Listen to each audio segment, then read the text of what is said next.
Number 12 biology में ज्ञान बिंदु जीएस एकेडमी के नोट्स क्वेश्चन नंबर 1 से चलते हैं। चलिए, क्वेश्चन है निम्नलिखित पर विचार कीजिए। सजीव जिस विधि के द्वारा अपनी जनसंख्या में वृद्धि करते हैं उसे जनन कहते हैं। सही है।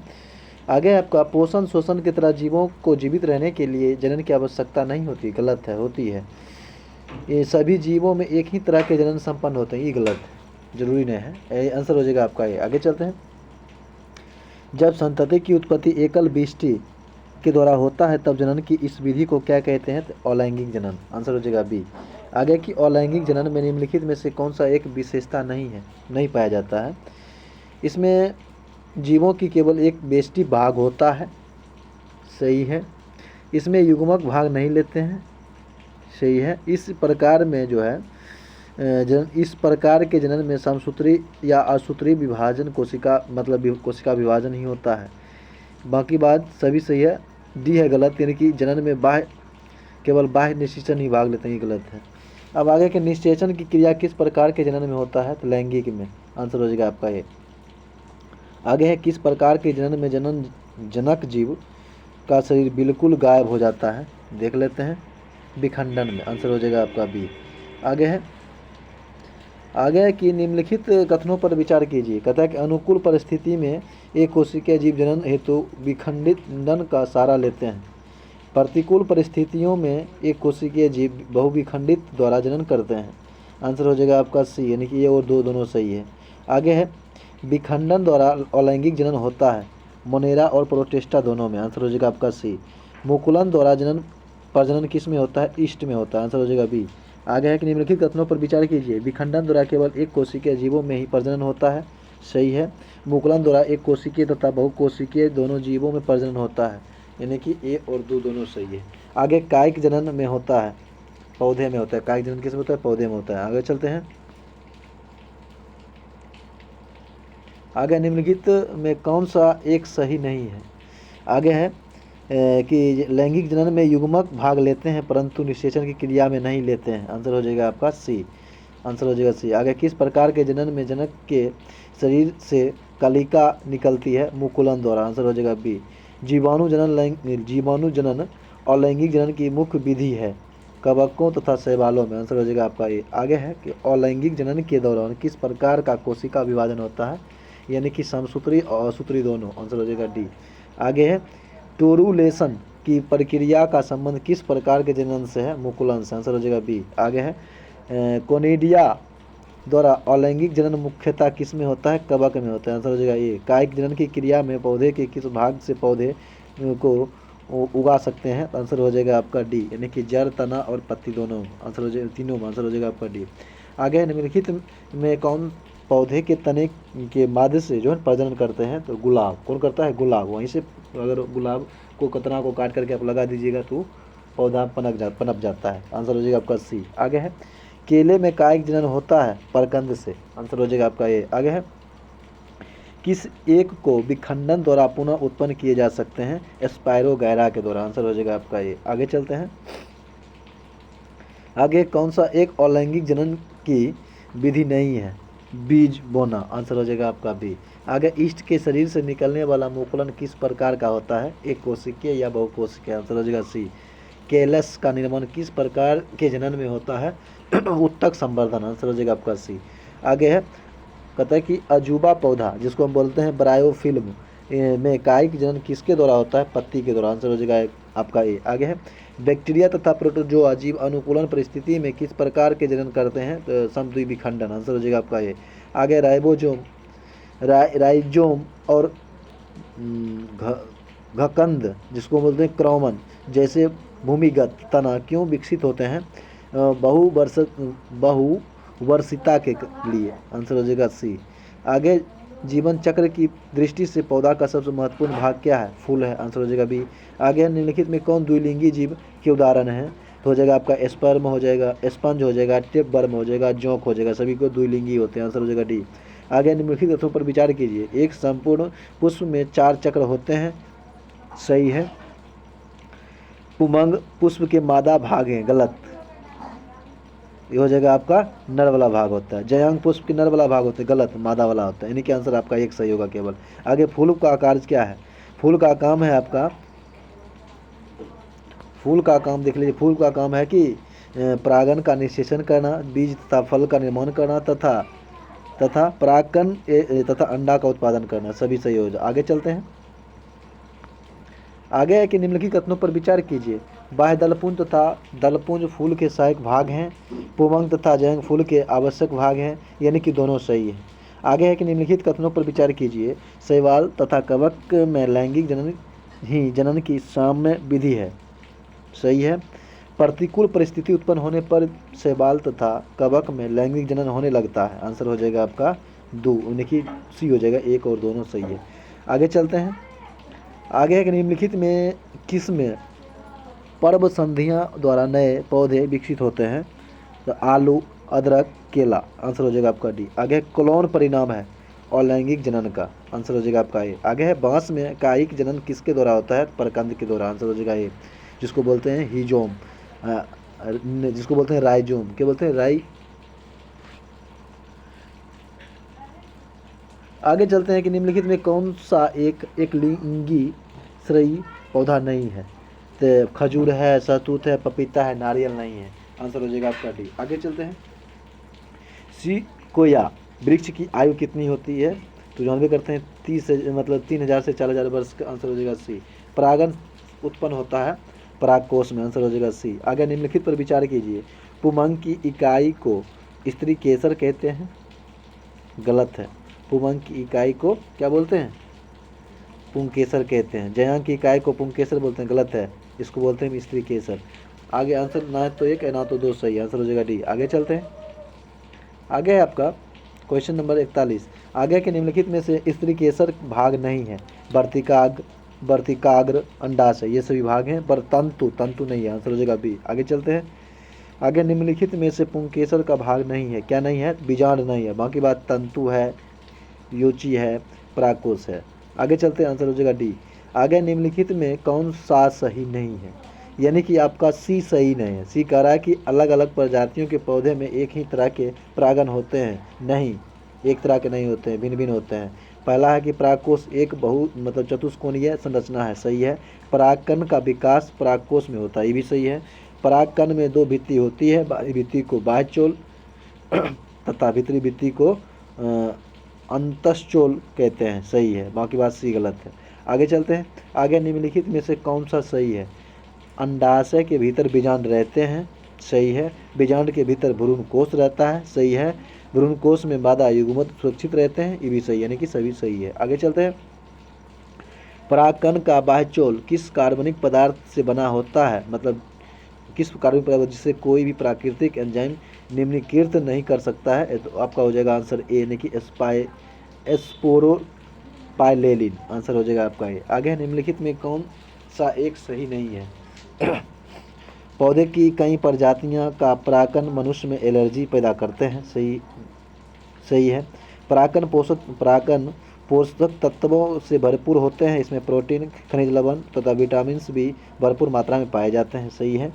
आगे कहता है पुष्पी पौधे के सभी प्रजातियों के परागकणों की जीवन क्षमता समान होती है, गलत, अलग अलग होती है। आगे है परागकणों को द्रव नाइट्रोजन में रखकर संरक्षित किया जा सकता है, सही है। द्रव नाइट्रोजन में हम क्या रखते हैं? बीरी को भी रखते हैं, ब्लड को भी रखते हैं। आंसर हो जाएगा आपका सी। आगे है स्त्री केसर का आधारीय भाग को पुष्पासन से जोड़ा होता है, उसे क्या बोलते हैं? अंडाशय। आंसर हो जाएगा आपका ओभा।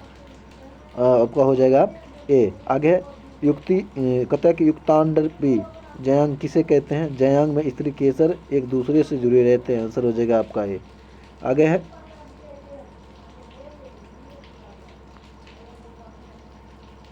आगे है परागकणों का परागकोश से निकलकर पुष्प के वर्तिकाग्र तक पहुंचने की क्रिया को क्या बोलते हैं? परागन कहते हैं। आंसर हो जाएगा बी। आगे है परागन कहते हैं परागकोश से सिस्टिमा तक पराग का संचार। आंसर हो जाएगा बी।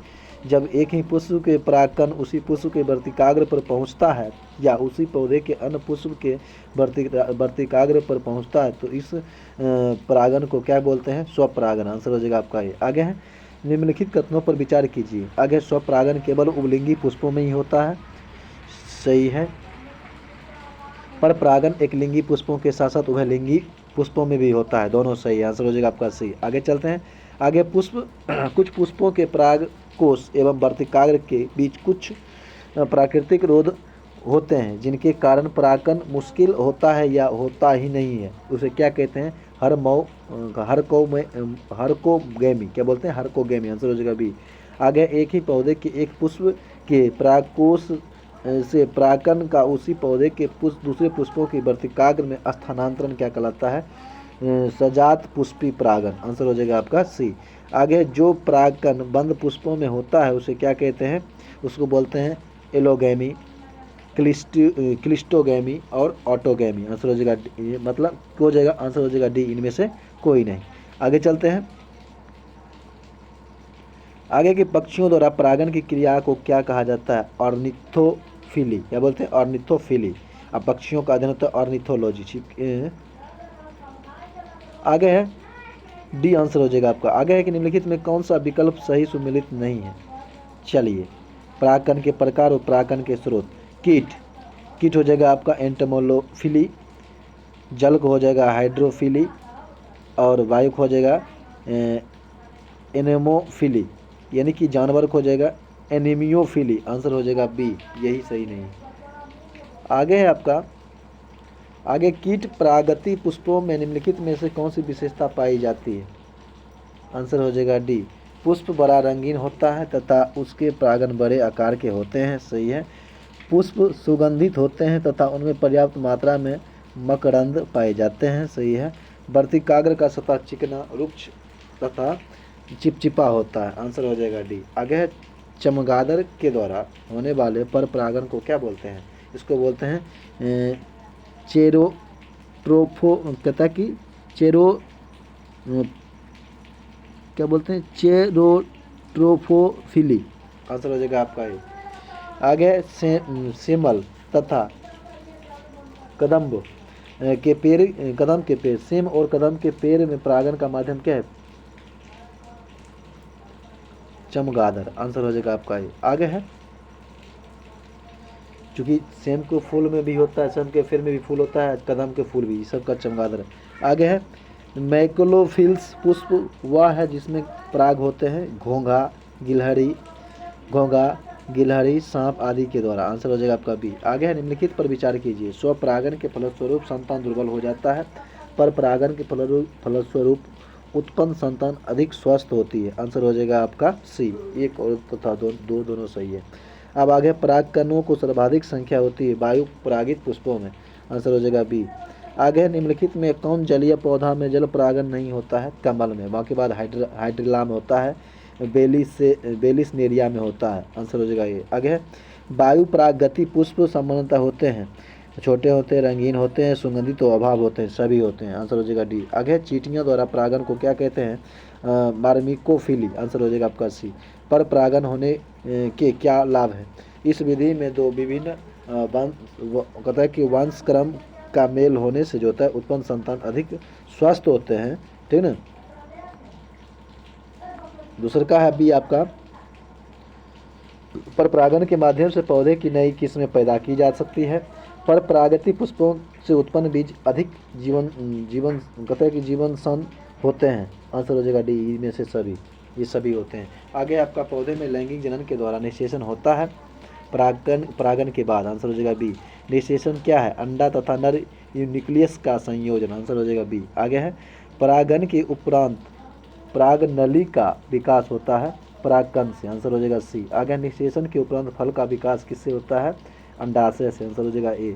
अगर निषेचन के उपरांत बीजों का विकास किसमें होता है? बीजांड से। आंसर हो जाएगा बी। आगे भ्रूण किसमें मिलता है? बीज से।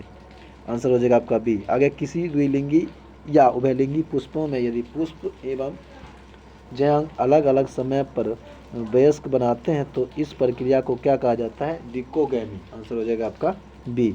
आगे पौधे में लैंगिक जनन के दौरान घटनाओं का सही अनुक्रम निम्नलिखित में से कौन सा है?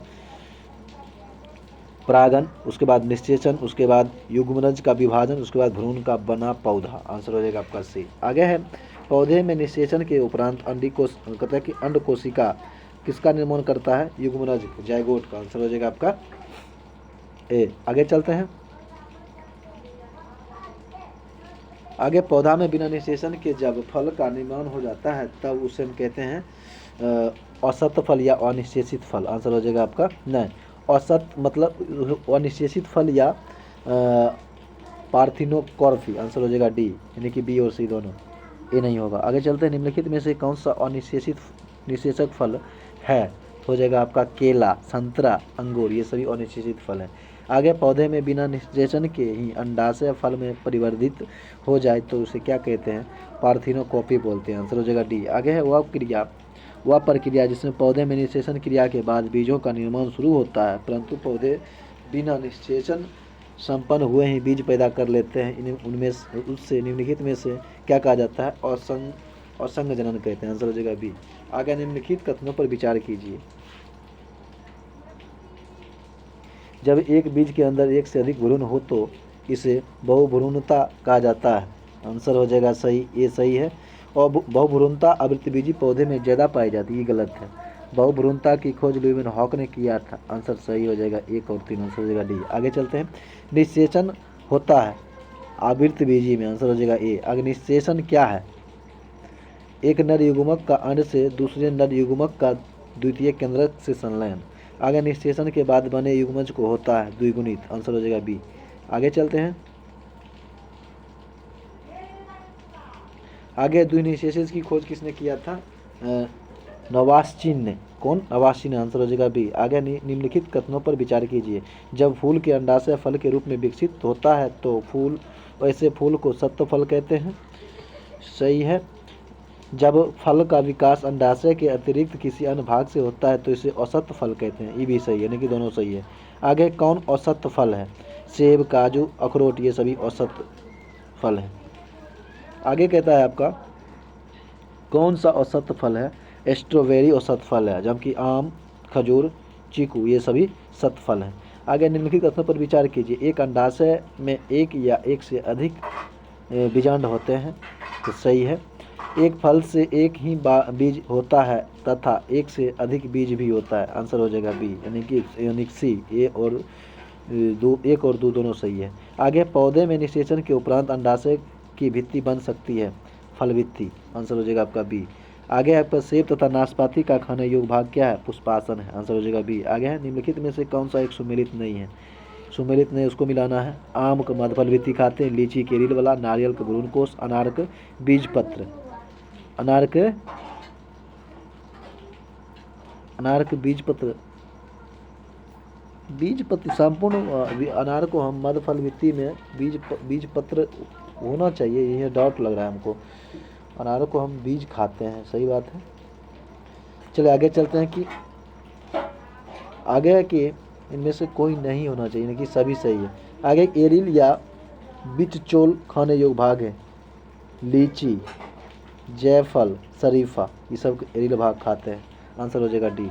आगे चलते हैं, फूल गोभी का खाने योग्य भाग फूल है। कटहल के खाने योग्य भाग परिदल पुंज है। कौन सा फल संग्रहित फल होता है? जानबे करते हैं, अमरूद होता है। आगे है आपका निम्नलिखित में से कौन सा फल पुंज एवं या समूह फल है? आपका हो जाएगा स्ट्रॉबेरी, शरीफा, रसभरी। आंसर हो जाएगा डी। आगे चलते हैं सभी। आगे है आम, नारियल, सुपारी तथा बेर होते हैं, क्या होते हैं? अस्थिल होते हैं। क्या होते हैं? अस्थिल। आंसर हो जाएगा ए। आगे सेब तथा नाशपाती किस प्रकार का फल है? पोम। आंसर हो जाएगा बी। कौन सा युग्म सुमेलित है? हो जाएगा आपका मेला बेरी। आंसर हो जाएगा डी। आगे फलों का वह प्रकार जिसमें लीची तथा काजू रखा जा सकता है वह होता है आपका नट। आंसर हो जाएगा सी। आगे अनानास का किस प्रकार का फल है? अनानास सिरोसिस फल है, बी हो जाएगा। आगे निम्नलिखित में से कौन सा सिरोसिस फल के उदाहरण है? हो जाएगा आपका शहतूत, कटहल, अनानास। आंसर हो जाएगा डी। आगे संतरा, मौसमी, नींबू आदि किस प्रकार के फल हैं? कहता है कि हेस्पिरिलीडियम। आंसर हो जाएगा सी। आगे गेहूँ, जौ, मक्का, धान आदि को फलों के निम्न प्रकार किस में रखा जा सकता है? कैरियोसिप्स में। आंसर हो जाएगा डी। आगे निषेचन के पश्चात यानी कि बाद बीजों के बीजावरण विकसित होते हैं अध्यावरणों में। आंसर हो जाएगा आपका ए।